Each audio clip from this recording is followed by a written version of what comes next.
Subscribe कीजिए दोस्तों हमारे चैनल को। नोटिफिकेशन पाने के लिए बेल आइकन को प्रेस कीजिए। नमस्कार। अपन कक्षा 9 के प्रत्यय पढ़ रहे थे। कृत प्रत्यय पूरे हो गए हैं। कृत प्रत्यय में अपन ने सत्र सान अच कत्वा तुम प्रत्यय पढ़े थे। आज तद्धित प्रत्यय पढ़ते। सबसे पहले तद्धित प्रत्यय कहाँ पर लगेंगे?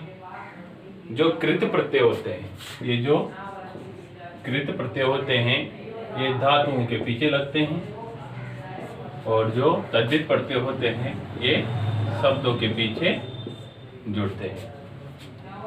अब देखो, इन तद्धित प्रत्ययों में सबसे पहला प्रत्यय है अपना तरप। तरप प्रत्यय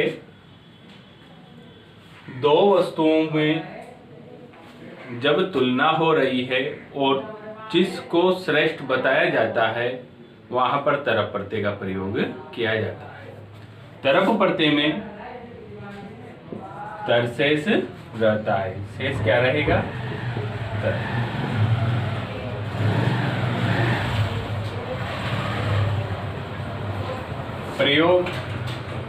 प्रयोग होगा दो में से किसी एक को श्रेष्ठ बताने के लिए।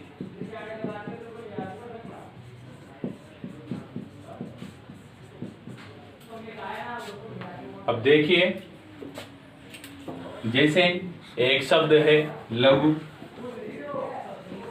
लघु शब्द है।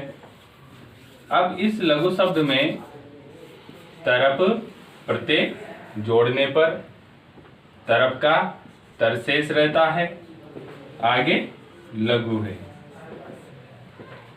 दोनों को मिलाकर के लिखने पर लघु तर बनता है। ये इस प्रकार से शब्दों के पीछे जुड़ता है। इसे नोट कीजिए। अब देखो, जो तरप प्रत्यय लगता है तो फिर इससे जो शब्द निष्पन्न होता है उसके तीनों लिंगों में रूप बनते हैं। यानी तीनों लिंगों का मतलब है कर्ता जिसका होगा उसी के अनुसार रूप बनाते हैं। जैसे पुल्लिंग का कर्ता है तो फिर पुल्लिंग का, स्त्रीलिंग का है तो स्त्रीलिंग का, नपुंसकलिंग का है तो नपुंसकलिंग का। पुल्लिंग में इसका रूप राम की तरह बनता है, स्त्रीलिंग में रमा की तरह और नपुंसकलिंग में फल की तरह। राम रामः, रमा का रमा ही होता है और फल का फलम होता है, प्रथमा विभक्ति एक वचन में। आगे देखो, और भी उदाहरण देखते हैं। जैसे एक है पटु, एक है बल, एक है प्रिय। अब इस तीनों में ही, तीनों शब्दों में ही अगर अपन तरप प्रत्यय लगाते हैं तो तरप प्रत्यय लगाते ही, जैसे तरप लगाया इसमें तो बना ये तरप का तरशेष बचा, बना पटु तर। अब राम की तरफ रूप चलाएंगे तो पीछे विसर्ग लगा देंगे तो ये पटु तरह यानी पुल्लिंग में बन जाएगा। स्त्रीलिंग में बनाने के लिए पटु तरह आ की मात्रा लगा देते हैं, अपन ने पहले भी लगाया था। नपुंसकलिंग में बनाने के लिए अम लगा देते हैं पीछे तो पटु तरम। इस प्रकार से ये तीनों ही लिंगों में बनता है। बल में तरप प्रत्यय लगाते हैं तो तरप का तरशेष रहता है तो इसका बना बलतर, बलातर, बलतरा और बलतरम। तीनों लिंगों में, ये पुल्लिंग में, ये स्त्रीलिंग में और नपुंसकलिंग में। प्रिय में तरप प्रत्यय लगाते ही प्रियतर,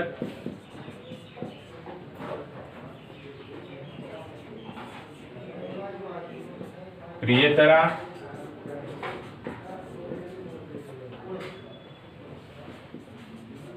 प्रिय तरम। इस प्रकार से रूप निष्पन्न होते हैं, इसे नोट कीजिए। अब अगला प्रत्यय है अपना तमप। तमप प्रत्यय, जो ये प्रत्यय है तरप और तमप, ये दोनों एक साथ ही पढ़े जाते हैं। दोनों श्रेष्ठ बताने के लिए प्रयोग में होते हैं। एक में ज्यादातर श्रेष्ठ बताने के लिए, एक में दो में से एक को एक का विशेष तौर से इंगित करने के लिए। तमप प्रत्यय में तम शेष रहता है। क्या शेष रहेगा? तम शेष रहेगा। इसके जो रूप है वो रूप चलेंगे।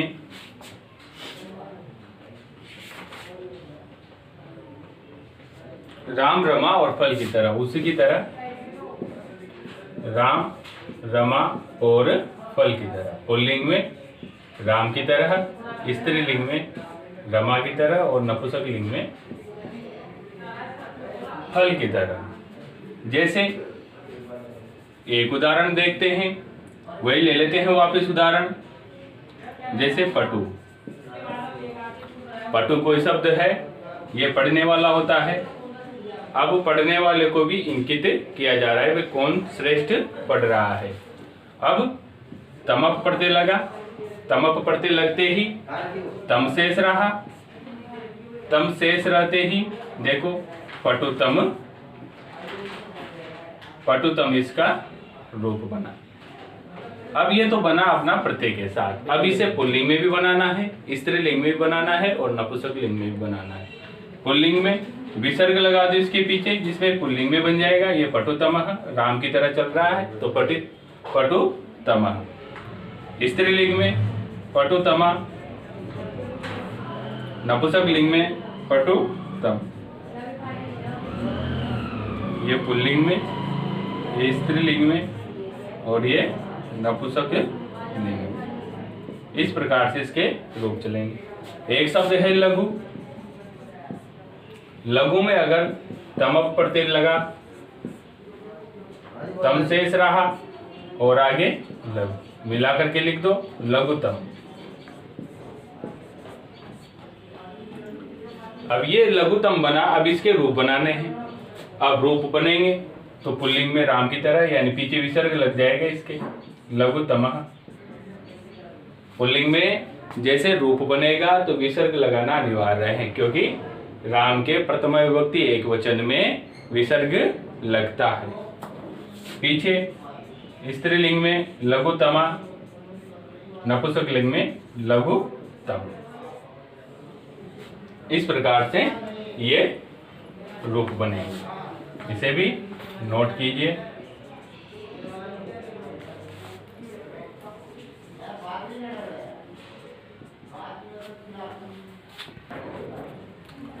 अब देखिए तद्धित प्रत्यय में और भी प्रत्यय हैं जो 9th के सिलेबस में नहीं है, लेकिन 10th के सिलेबस में वो दे रखे हैं। तो 10th के सिलेबस में एक मतुप प्रत्यय है, इसको भी यहीं पर पढ़ लेते हैं तद्धित प्रत्ययों के साथ ही।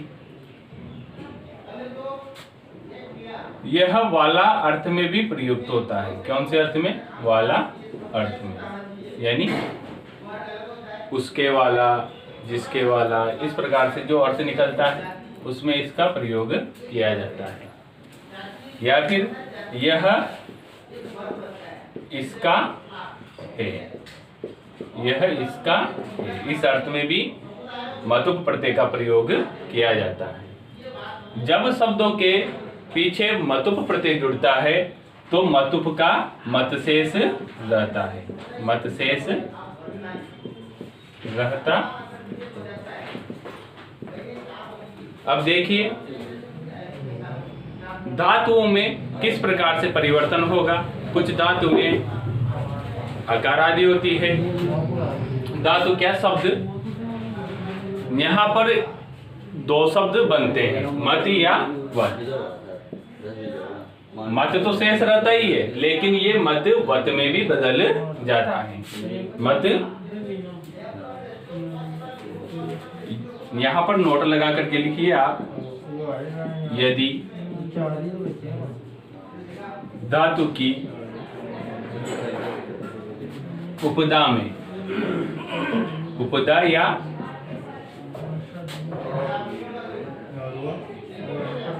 प्रथम वर्ण में यदि धातु या उपदा की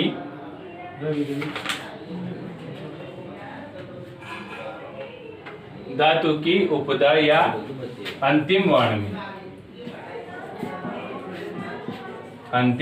में अ, आ या म दिखाई दे, म दिखता है तो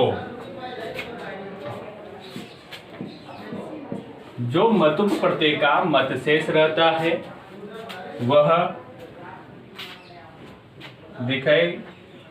दिखता है तो मत का वत हो जाता है। ये नोट कीजिए आप। देखिए इसके रूप चलेंगे। इसके रूप पुल्लिंग में भवान की तरह,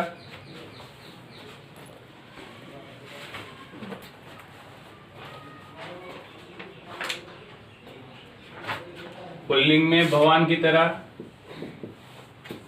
स्त्रीलिंग में नदी की तरह और नपुंसक लिंग में जगत की तरह है।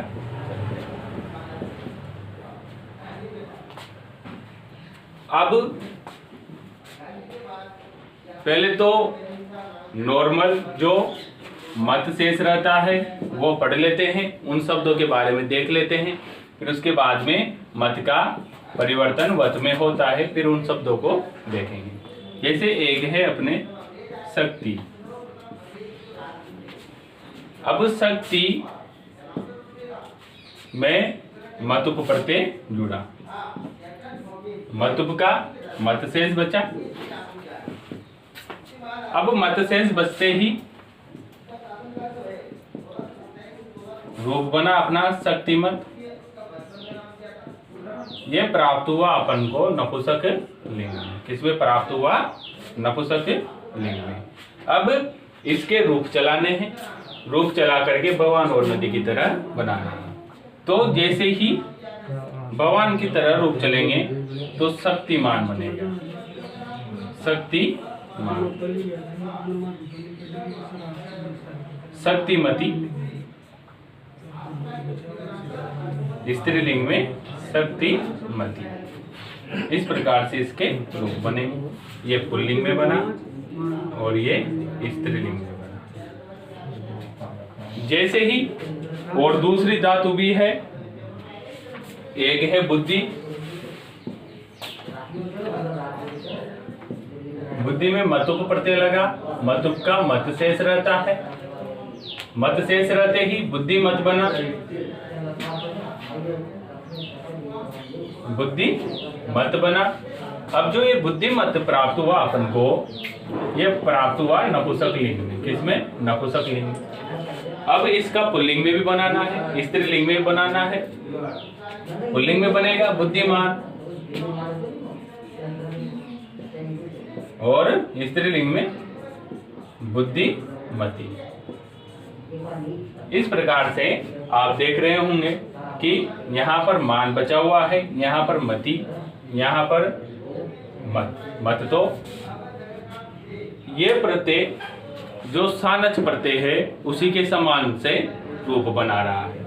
तो अब यहाँ पर सानच प्रत्यय और मतुप प्रत्यय, इसमें बस अंतर यही है कि सानच प्रत्यय धातुओं के अंत में लगते हैं और मतुप प्रत्यय शब्दों के अंत में लगेगा। रूप एक जैसा ही बनेगा। वहां पर भी जैसे पटवार, पटिवती, पटवत, इस प्रकार से रूप बन रहे थे। तो देखिए और इसे नोट कीजिए। देखिए अगला प्रत्यय है, अगला प्रत्यय क्या? अगला उदाहरण है विद्या। अब यहाँ पर मत का वत हो जाता है। और मत का वत किस प्रकार से होगा ये समझिए आप।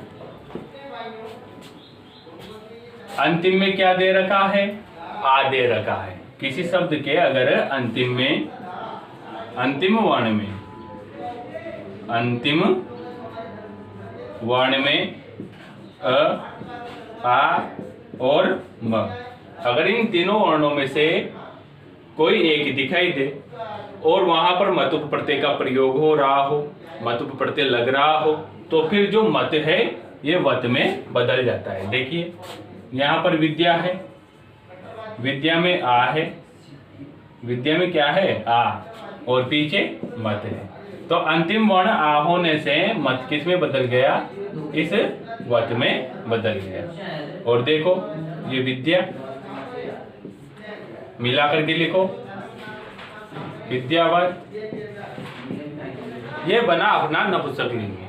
अब पुल्लिंग में बनाते हैं, तो पुल्लिंग में बनाने पर भगवान की तरह रूप चलेंगे, तो विद्यावान। स्त्रीलिंग में विद्यावती। इस प्रकार से पुल्लिंग, स्त्रीलिंग और ये नपुंसकलिंग में रूप प्राप्त होते हैं। इसे नोट कीजिए। अब आप जो ये 3 प्रत्यय पढ़ाए हैं